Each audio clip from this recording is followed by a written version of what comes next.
My message is that we'll be watching you.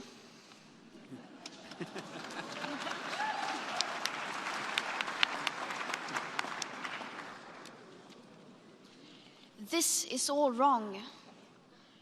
I shouldn't be up here. I should be back in school on the other side of the ocean. Yet you all come to us young people for hope. How dare you?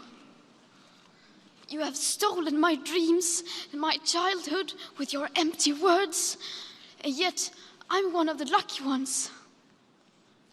People are suffering. People are dying. Entire ecosystems are collapsing.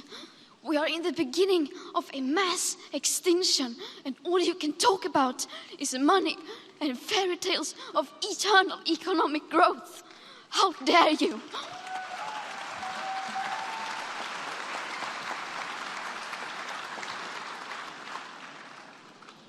For more than 30 years, the science has been crystal clear. How dare you continue to look away and come here saying that you're doing enough when the politics and solutions needed are still nowhere in sight? You say you hear us and that you understand the urgency. But no matter how sad and angry I am, I do not want to believe that. Because if you really understood the situation and still kept on failing to act, then you would be evil, and that I refuse to believe.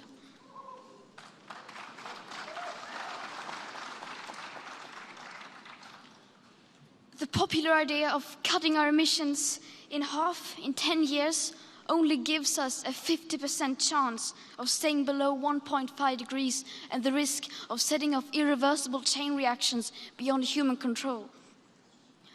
50% may be acceptable to you, but those numbers do not include tipping points, most feedback loops, additional warming hidden by toxic air pollution, or the aspects of equity and climate justice.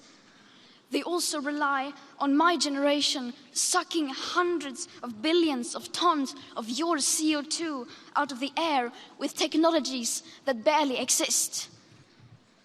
So a 50% risk is simply not acceptable to us, we who have to live with the consequences.